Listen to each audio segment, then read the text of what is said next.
नमस्कार दोस्तों, आप सभी का हमारे YouTube चैनल पर स्वागत है।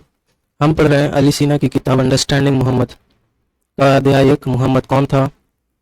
उसका शीर्षक है बलात्कार। मोहम्मद बलात्कार के बारे में अपने अनुयायियों को क्या बताता है, यानी कि उनके अनुयायी मुसलमान हैं। मुसलमानों को मोहम्मद ने बलात्कार के बारे में क्या बताया है, उसके बारे में अली सीना कहते हैं। तो चलिए शुरू करते हैं। अली सीना कहते हैं, मोहम्मद ने अपने आदमियों को हमले में बंदी बनाई गई औरतों के बलात्कार की इजाजत दी थी। हालांकि औरतों को कैद करने के बाद मोमिन द्वंद्व में पड़ जाते थे। वे इन औरतों के साथ यौन संबंध भी बनाना चाहते थे, लेकिन उन्हें फिरौती पाने के लिए छोड़ना भी चाहते थे। इसलिए वे नहीं चाहते थे कि ये औरतें गर्भवती हो जाएं। इनमें से कई औरतें पहले से शादीशुदा होती थीं, जिनके पति किसी तरह बच निकलने में कामयाब हो गए थे और अभी भी जिंदा थे।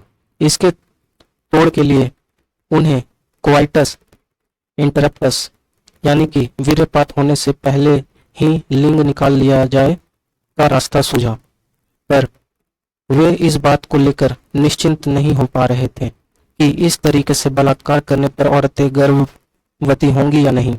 वे मोहम्मद के पास इस बारे में सलाह लेने गए। बुखारी में बताया गया, अबू सईद ने कहा, हम अल्लाह के रसूल के साथ बनु अल मुस्तलिक के जावा पर गए थे और हमें वहां पकड़ी गई अरबी औरतों में अपने हिस्से की औरतें मिली। औरतों को पाने की हमारी इच्छा भी खूब थी। ऐसे में ब्रह्मचर्य का पालन करना हमें मुश्किल लगने लगा। तब हमें योनि के बाहर वीर्यपात का तरीका ठीक लगा। जब हमने इस तरीके से संभोग करने का इरादा किया तो हमने कहा, अल्लाह का रसूल हमारे बीच है, तो हम उससे पूछे बिना इन औरत से इस तरह का सहवास यानी योनि से बाहर वीर्यपात कैसे करें। हमने रसूल से इस बारे में पूछा तो उन्होंने कहा, बेहतर होगा कि तुम वो ना करो, यानी बल्कि खुलकर सहवास करो, क्योंकि कयामत के दिन तक जिसको आना है वह तो आएगा।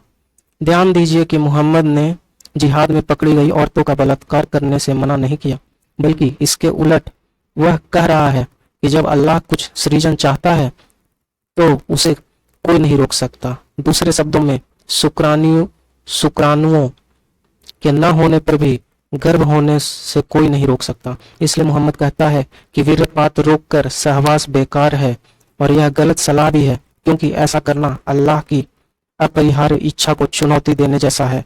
मोहम्मद ने इन कैदी औरतों में जबरन वीर्यारोपण के खिलाफ एक लफ्ज भी नहीं कहा। दरअसल योनि में वीर्यपात हीन सहवास की निंदा कर मोहम्मद ने बंदी औरतों में जबरन वीर्यारोपण का समर्थन किया। कुरान में मोहम्मद कि अल्लाह ने गुलाम औरतों अर्थात लूट के माल के बंटवारे में अपने हिस्से की बंदी औरतों के साथ यौनाचार को जायज बताया, भले ही बंदी बनाई गई औरतें शादीशुदा हों। तो दोस्तों, आप समझ सकते हैं कि मोहम्मद ने बलात्कार को भी जायज बताया है।